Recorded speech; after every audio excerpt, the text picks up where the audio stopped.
હરિહરિ વામન એવી હું તરસાઈની આત્મજા દિયા રઘુવંશીના આપ સર્વે વડીલો, મહેમાનો, વાલીશ્રીઓ તથા મારા વહાલા ભાઈઓ તથા બહેનોને સચત વંદન.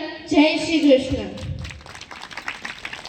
પરમ કૃપાળુ પરમાત્માની અવિરત કૃપાથી અહોભાગ્યે એક ભૂમિ, શૈલ, સરિતા, સમુદ્ર અને અરણ્ય રૂપી ચાર ઈશ્વર નિર્મિત એવં કલા, સ્થાપત્ય, સાહિત્ય અને સંસ્કૃતિ રૂપી ચાર માનવ સર્જિત અષ્ટભુજા માં અંબા સ્વરૂપ ભૂમિ, સહ્યાદ્રીથી ભુજ્યો અને પાવાગઢની ગિરનારની કોતરો સુધી કંદરાઓમાં સિદ્ધ અને અવધૂતોના ધકતા ધુવણની ધ્રુવ પ્રસરોથી શ્વાસતી ભૂમિ એટલે ગૌરવધરા ગુજરાત. સર્વાંગે માં ભારતની અસલ નાની પ્રતિકૃતિ, પુત્રી વિશેષ, રસકસવંતી ભરત ભૂમિની શ્રેષ્ઠ સુભદ્રા સુપુત્રી, ગિરિગ્રહવર, સરવર, નિર્જળ, નાદ નિસર્ગશ્રી ઉભરતી, ગનધાન્ય પરી રહ્યા તેવી પ્રાજ્ઞ ભૂમિ ગુજરાત. દ્વારકેશના પરમ ચૈતન્ય શૂન્ય દેવભૂમિને જાણવા અને ગુર્જરોના ધબકતા હૈયા અને ઝબકતા જનજીવનથી અલંકૃત આ પ્રાજ્ઞધરાના ઐશ્વર્યને પામવા તો સુદામાના પ્રેમની પોટલી જ ખોલવી પડશે. આજે પણ આપણે જેને માનીએ છીએ, આજે પણ આપણે જેના થકી સર્વોત્તમ, સુસંસ્કૃત અને સમૃદ્ધ છીએ એવી મીરાત અને અમીરાત અને ઝવેરાતના ખાણની પ્રાજ્ઞભૂમિ ગુજરાત છે. કેટ કેટલા રત્નો જડાવું, કેટ કેટલા અલંકારો ઘડાવું, કેટ કેટલા ક્ષેત્રો ને કેટ કેટલી આભો, જાણે નભા મંડળમાંથી એક આકાશ ગંગા અહીં વિહરવા આવી છે. ધરતીનો એક ખૂણો પસંદ કરીને અહીં રમવા આવી છે. ગુજરાતની અસ્મિતા એટલે બ્રહ્માંડમાં અસ્થલિત રહેતા પરમ ચૈતન્યનું ધરતી પરનું પ્રગટીકરણ. નરસિંહ મહેતાના પ્રભાતિયા, મીરાના ઝાંઝરના ઝણકાર, ઝવેરચંદ મેઘાણીના કસુંબી રંગ, ડોક્ટર વિક્રમ સારાભાઈ અને ડોક્ટર હોમીજા ભાભા જેવા વૈજ્ઞાનિકો અને ગીજુભાઈ બધેકા જેવા શિક્ષણવિદ, આ બધી હજી ગુજરાતની ધબકતી અને હજી જીવતી એવી માટી છે જેનો સાક્ષાત્કાર અહીંયા જન્મનાર દરેકને થાય છે. અને આવી જ રીતે તારક મહેતાના ટપુડામાં પણ આજે પણ ગુજરાતની અસ્મિતા ઝબકે છે. ગુણવંતી, જયવંતી, પુણ્યવંતી, ખમીરવંતી, ગૌરવવંતી, ચેતનવંતી, રસવંતી, આતમવંતી, શોભનવંતી અને જોબણવંતી, સોહામની, સોલની, રસિયલ અને દૂધમલાવા રૂપકો પામેલી આ ધરા એટલે ગૌરવધરા ગુજરાત. અને વિરાટને પામવાનું સાહસ કરીને સ્વમાંથી વિશ્વ બની જાય એ ગુજરાતી. ગુર્જર વાણી, ગુર્જર લાણી, ગુર્જર શાણી રીત, જંગલમાં પણ મંગલ કરતી ગુર્જર ઉદ્યમ પ્રીત, જેને ઉર ગુજરાત હુલાતી અને સુરવત તુલ્ય મિરાજ, જ્યાં જ્યાં વસે ગુજરાતી ત્યાં ત્યાં સદાકાળ ગુજરાત. મિત્રતા જેની ઓળખ છે અને સ્વાગત જેનો ધર્મ છે, એવા માનવીય નોખા અને માનવતા અનોખી છે કે વ્યક્તિ નોખા અને વ્યક્તિત્વની ભાત અનોખી છે. શિયાળાની કડતી ટાઢ હોય, ઉનાળાનો ધોક ધમતો તડકો હોય કે ચોમાસામાં મુશળધાર વરસતા મેહુલિયાથી બચવા માટે ઘર એ માનવીની મૂળભૂત જરૂરિયાત છે. તેના વગર કોઈને ચાલે જ નહીં. ચાલે કોઈને? પણ આવા ઘર, ઓરડા, મેળી, ઓસરી ઉલે તેને ગાર ગોરમાટી હળી કે ઓપડેથી ઓપાવવા, એના ભીંતડાને આડે છીંતણ, લીપણ કે ભાતીકળ ભરતથી શોભાવવા અને ઓરડાને માંડ, પેટી, પટારા, મજૂસ, કોઠિયા, ઢોલિયા કે બાજોઠથી દીપાવવા એટલે એનું નામ કળા, જે તમને દરેક ગુજરાતીના ઘરમાં ક્યાંક ને ક્યાંક તો જોવા મળશે જ. સૂજીની, જરી કસમ, મોચી ભરત, કાઠી ભરત, આહિર ભરત, કણબી ભરત, બન્ની ભરત કે મહાજન ભરતથી ભરેલા ભરચક આભલાવાળા ચણિયા ચોલીની સાથે એક ગુજરાતણ ચૂંદડીએ કેટલી પહેરે. છાયલ ને સેલાર્યું, સણિયું, સેલું, શાલ, પોતબી, રોત, ગવન, ગંડરી, ઘેર, ઘરચોળું, કસું બોલે, હર્યું, મગ્યું, મેઘાડંબર, ચીરંબર, ચંદ્રકળા, ગજવડા, સોનસરી, પટોળા ને બાંધણી કેવી 12 બાગ, 52 બાગ, વીરભાત, રાયદાળા, કોણીબાગ, લેરિયા, આંબાડાળ, ચોકીડાળ, મૂળઝાડ અને વસંત બહાર.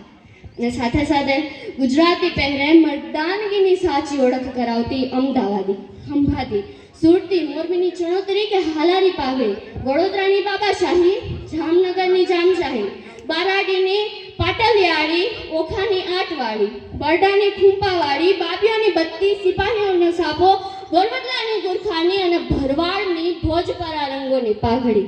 ને પછી ટીપ્પણી હુડો કે ડોલ રાણો, માંડવા હલચી કે માંડવડી, મંજીરા હિંચકે ઠાગ, ડેલા ધમાલ કે ટીટોળો, દોઢિયું કે ગરબા કે રાસની રમઝટ બોલાવે ત્યારે એમ થાય કે ભાઈ ભાઈ, ત્યારે એમ થાય કે ભાઈ ભાઈ, લટક મટકતી ચાલ ચાલતી, લટક મટકતી ચાલ ચાલતી ને બોલ બોલ તો તોડી તોડી, આ નર ગુર્જરી સંગે એક છેલ છબીલો ગુજરાતી ને ગુજરાતની આવી ભાતીગળ પ્રજાની વિશેષતા પણ એની લોકબોલીમાં જ ગઈ કે મેનો રોટલો આહિરનો આશો આસાનો ઉદિતનું વાણી નાગરની, દાતારી પરમારની, સચ્ચાઈ શહેરની, ખેરાતી મેમણની, રીત રજપૂતની, રસોઈ બ્રાહ્મણની, વિદ્યા વ્યાસની ને લોઢા જેવું મન છે લહવાણાનું, રઘુકુળની છે રીત, જ્યાં ટુકડો ત્યાં હરી ઢુકડો એવી જલારામની પ્રીત.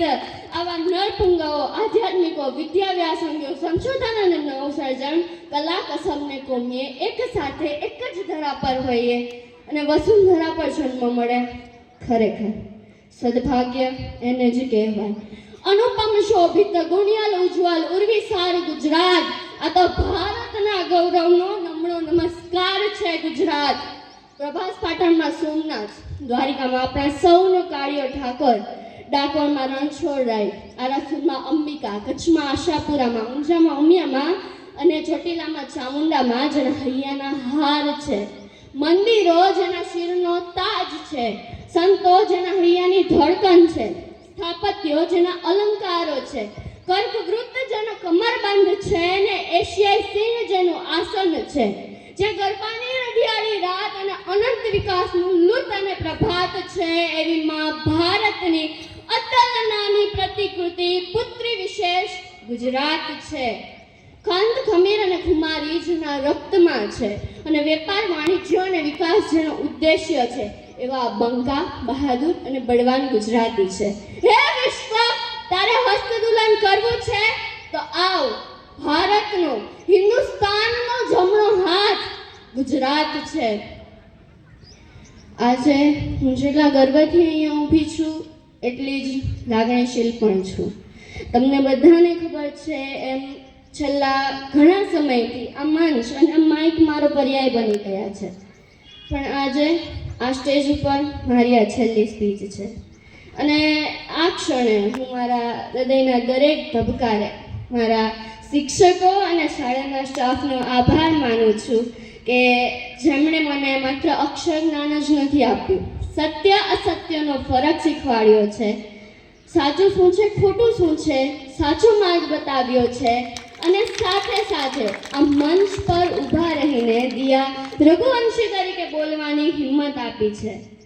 તરસાઈની દીકરી તરીકે હું વચન આપું છું કે ભલે આજે અમારી છેલ્લી સ્પીચ હોય પણ આ સ્ટેજ પરથી મળેલા સંસ્કારો, અહીંથી મળેલી રાષ્ટ્રપ્રેમની જ્યોતને હું ક્યારેય નહીં બુઝવા દઉં.